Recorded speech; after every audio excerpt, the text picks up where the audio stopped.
कैसे हैं आप सभी जी। मैं आज आपका फिर से स्वागत करती हूं हमारे यूट्यूब चैनल A2 गेमिंग में डेली करंट अफेयर न्यूज़ के साथ। हमेशा की तरह आज के भी हमारे वीडियो में टोटल 5 MCQs जो क्वेश्चन है सॉल्व कराया जाएगा, साथ ही इसकी व्याख्या भी कराई जाएगी।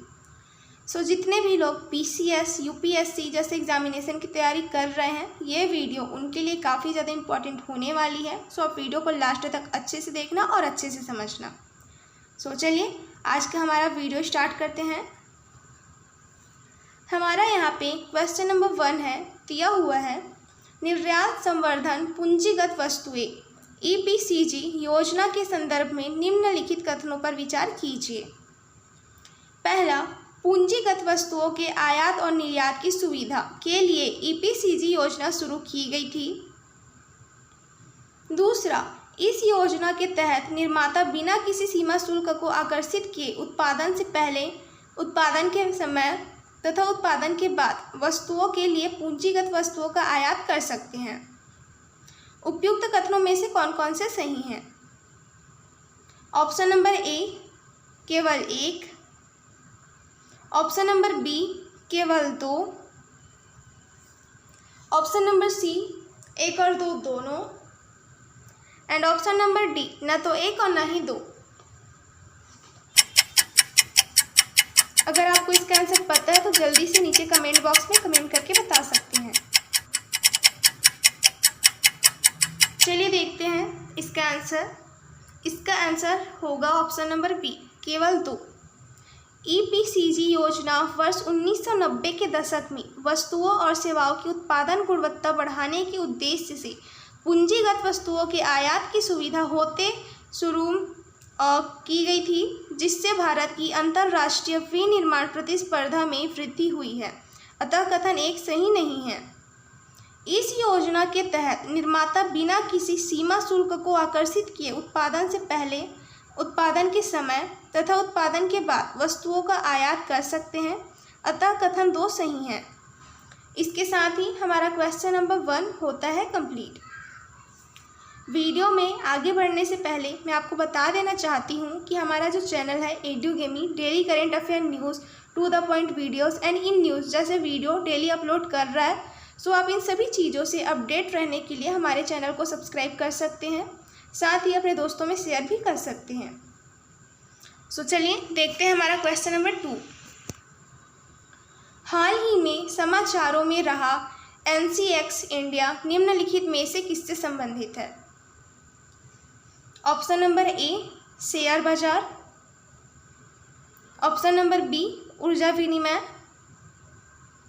ऑप्शन नंबर C साइबर सुरक्षा अभ्यास, and option number D Bharat की न्यूट्रिनो लैब। इसका आंसर होगा ऑप्शन नंबर C साइबर सुरक्षा अभ्यास। हाल ही में राष्ट्रीय सुरक्षा परिषद सचिवालय द्वारा राष्ट्रीय साइबर सुरक्षा घटना प्रतिक्रिया अभ्यास का आयोजन किया गया। NCX इंडिया का आयोजन 18 से 29 अप्रैल 2022 तक 10 दिनों की अवधि तक हाइब्रिड अभ्यास के रूप में किया जा रहा है।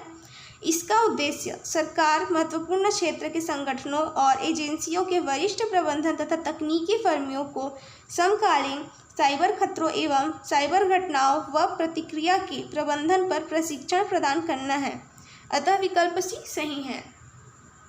इसके साथ ही हमारा जो क्वेश्चन नंबर 2 है होता है कंप्लीट। फिर देखते हैं हमारा क्वेश्चन नंबर 3। हाल ही में विश्व स्वास्थ्य संगठन WHO पारंपरिक चिकित्सा वैश्विक केंद्र global centre for traditional medicine का उद्घाटन निम्नलिखित में से किस राज्य में किया गया है? Option number A Gujarat, option number B Andhra Pradesh, option number C Maharashtra, and option number D Kerala.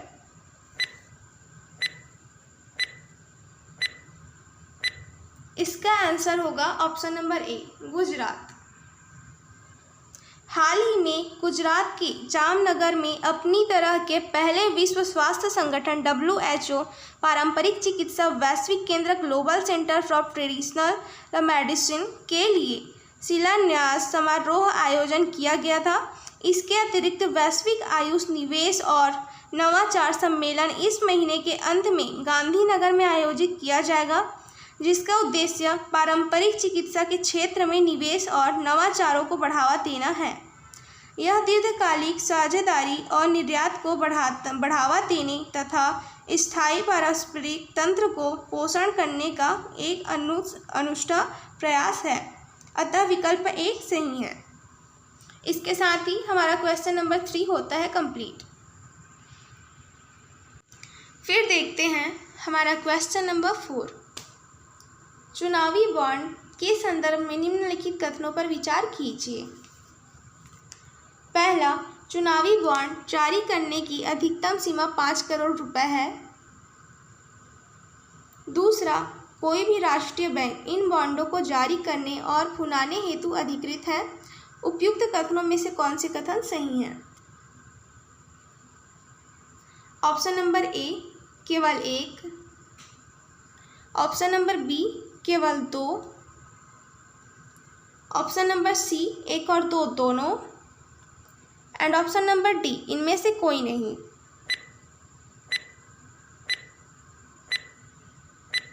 इसका आंसर होगा ऑप्शन नंबर डी, इनमें से कोई नहीं। चुनावी बॉन्ड बिना किसी अधिकतम सीमा के 1,000 रुपये, 10,000 रुपये, 1 लाख रुपये, 10 लाख रुपए और 1 करोड़ रुपए के गुणकों में जारी किए जाते हैं, अतः कथन 1 सही नहीं है। भारतीय स्टेट बैंक इन बॉन्ड्स को जारी करने की तारीख से 15 दिनों तक वैध रहते हैं, अतः कथन 2 सही नहीं है। इसके साथ ही हमारा क्वेश्चन नंबर 4 होता है कंप्लीट। अब देखते हैं हमारा क्वेश्चन नंबर 5। हाथ से मैला उठाने वाले कर्मियों के नियोजन का प्रतिषेध और उनका पुनर्वास विधेयक 2020 के संदर्भ में निम्नलिखित कथनों पर विचार कीजिए।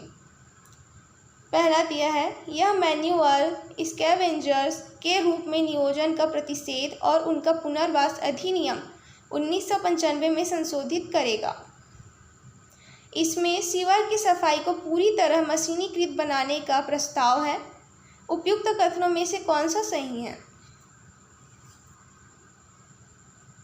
ऑप्शन नंबर ए केवल 1,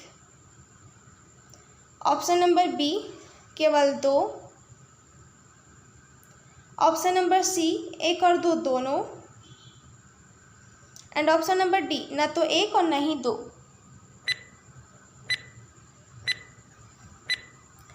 इसका आंसर होगा ऑप्शन नंबर बी केवल 2।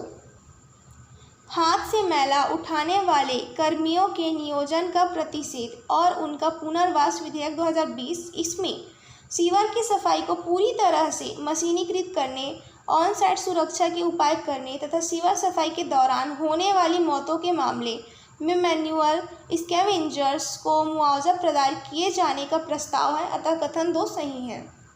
विधेयक से हाथ मैला धोने पर प्रतिबंध लगाने वाले कानून के तहत कारावास की अवधि और जुर्माने की राशि को बढ़ाकर इसे और अधिक सख्त बनाने का प्रस्ताव है। यह मैन्युअल स्कैवेंजर्स के रूप में नियोजन का प्रतिषेध और उनका पुनर्वास अधिनियम 2013 में संशोधन होगा, अतः कथन 1 सही है। कथन 1 सही नहीं है। इसे अभी तक विनय की से मंजूरी नहीं मिली है। आई होप कि आपको आज का हमारा वीडियो अच्छा लगा होगा। अगर आपको हमारा वीडियो अच्छा लगा तो आप उसको लाइक शेयर एंड सब्सक्राइब कर सकते हैं। Thank you so much.